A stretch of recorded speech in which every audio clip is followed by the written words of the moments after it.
What's up, YouTube? This is your boy, The Bridge, aka the most delusional Lions fan that you're ever going to meet. First things first, please be sure to hit the subscribe button. It does help the channel grow. It doesn't cost anything for you to do. It just takes a couple seconds. So the first thing I wanted to get into was our defensive line. And in this video, I'm gonna just basically be breaking out the defensive line, what Kyler Murray and DeAndre Hopkins and what that offense does and how they're so effective and just explosive. And then they have a young running back over there and Kenyon Drake, and he's pretty good, and he doesn't really get a lot of buzz because Kyler Murray is leading them in rushing right now. That's unheard of. The man, he's got 21 attempts for 158 yards rushing in 2 games. That's like Lamar Jackson numbers. And that's something that we need to take very seriously because Aaron Rodgers, he's not really that mobile like that as a quarterback, and we had a hard time with containing him, and we weren't successful at all in containing him. And this guy right here, he's explosive. He might not have the arm talent that Aaron Rodgers has, but he's definitely explosive, and he has a great wide receiver. And you can argue that DeAndre Hopkins is a little bit better than Devontae Adams, and that right there is that's going to give us some problems for those cornerbacks, because the cornerbacks, we struggle with Devontae Adams dealing with an injury that game, and we struggle with him. So having a DeAndre Hopkins coming in healthy and ready to go and fired up and a little bit upset that the Texans left him. Like this season, he's playing with a chip on his shoulder. Like Kyler Murray has 52 completions, and out of those 52 completions, 22 of those completions went to DeAndre Hopkins, and he's been targeted 25 times and he's caught 22 passes. That should tell you the type of season that he's trying to have already. He has 219 yards on 22 passes, and he's averaging like 10 yards a carry. It's ridiculous, man. Like the man, he's coming. He's coming for people next this season because I personally feel like he was upset that they traded him. So this is going to be something that we are definitely going to have to plan for. We can't just say we're going to play man and try to add extra help because it's not helping the pass rush.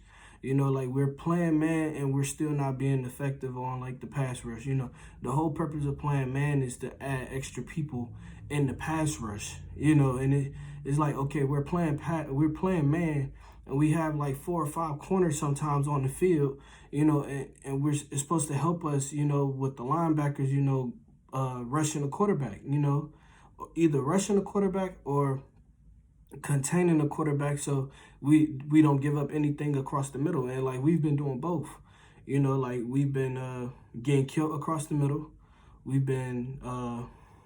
We've basically been getting shut out. Like we haven't really been that effective getting to the quarterback, and everybody that's been watching it has seen it. Like we don't look too good on defense.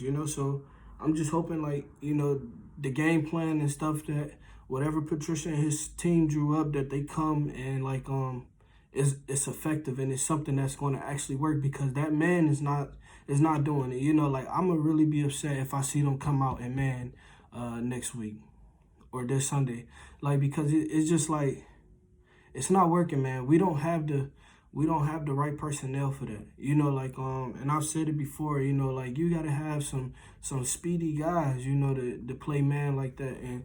And not only do they have to be speedy, they have to be smart. Like that's the key. That's the key to it. Like, and I'm not saying our players aren't smart. I'm just saying like it comes with experience. We have a lot of young corners.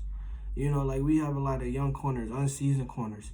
But we got a few veteran safeties that kind of pick up their slack a little bit, and Tracy Walker, but he's not even getting a lot of snaps like that. So they really need to figure out what they're gonna do with Will Harris, because Will Harris is not helping our defense. He's not. I don't think he's a bad player. I just feel like get a man a couple more years. Tracy Walker's ready. He came in the league. He's been proven. He showed what he can do.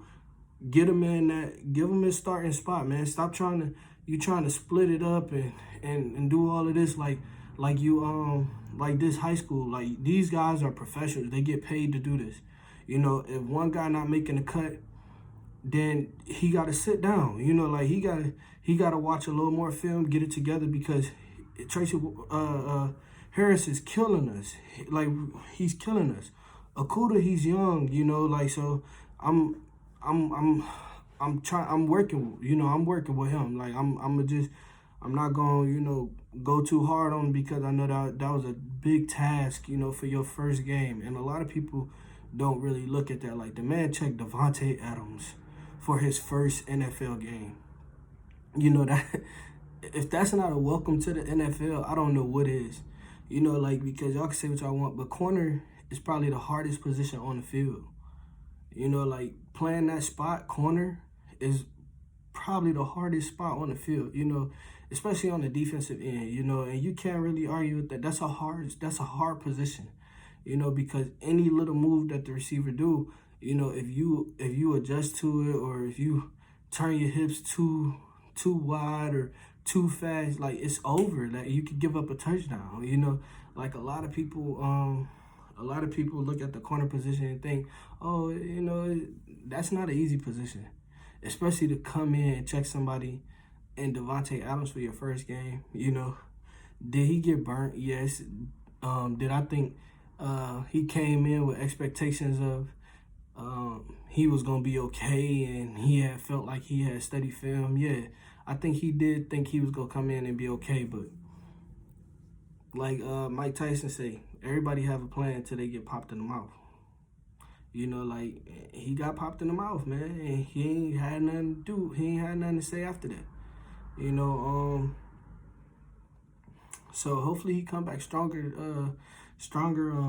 this week. And I want to see him square up with DeAndre Hopkins. I want to see it. I don't want him to shy away from them big challenges, because if he's gonna be the guy, he needs to go ahead and get that experience now. The next thing I want to talk about was, like I said, we're going to need that defensive line to get pressure on Murray, because this right here. Last week, 3rd down and 2, and here is the keeper by Murray, and Murray getting inside the 30-yard line has a first down. That's ridiculous. Like, that's ridiculous. Like, he running all over people and doing whatever he want. Like, it's ridiculous. I also wanted to talk about like why Matthew Stafford and Kenny Galladay are going to have a big game. And the reason I say this is because everybody know that, like, Haskins for the Washington football team is not better than Matthew Stafford. And he had a pretty decent game, 200. He threw for 200 yards against him, and then his best receiver had 7 catches for 125 yards, and like Kenny Galladay is going to shred those corners, because their corners are okay, but it's no match for what we have on that offensive end. Like, it's no match at all. Yeah, it's no match. And another thing that's going to be the key factor is, and I'm going to keep saying it, is our tight ends. I say this in almost every video. TJ Hawkinson, the man, people can't stop him. Why not utilize him? People cannot stop him. Like, and we keep on, like, going away from him. It's like, yeah, we like test the waters a little bit in the first quarter, and then it's like we just stop going to him. Like, give that man a shot, yo. Like, he's earned it.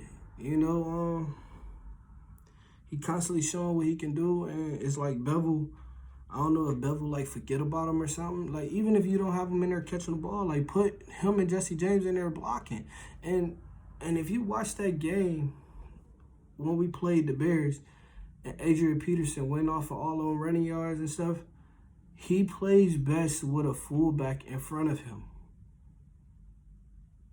Adrian Peterson in this stage of his career is more of a downhill running back. He plays best with a fullback in front of him. Like, if you give him a lead block, in the first gap, it's over, because he's hard to take down.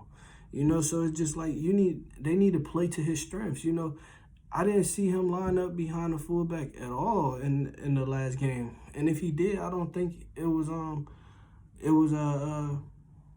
play up the middle. I think they tried to like give him like a handoff to the left or something like that. But he goes straight through that middle. Like you give him that lead block with the fullback, it's over.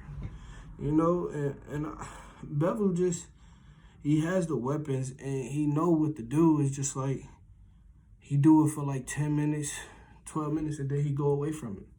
You know, we need you to stay in that scheme the whole time. And Patricia, I need him to get that game plan together. Whatever the game plan is going to be, you need to stick to it and execute it. The whole game. All 60 minutes. Not just 45 minutes, all 60 minutes.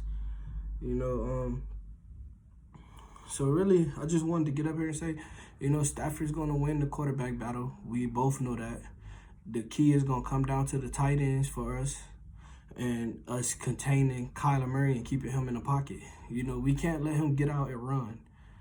You know, because when he gets out and run, his receivers get open and he gets downfield. You know, we cannot do that. We can't. You know, it will not be a good day on Sunday for us if we do not find something, you know, to stop him from doing that, you know.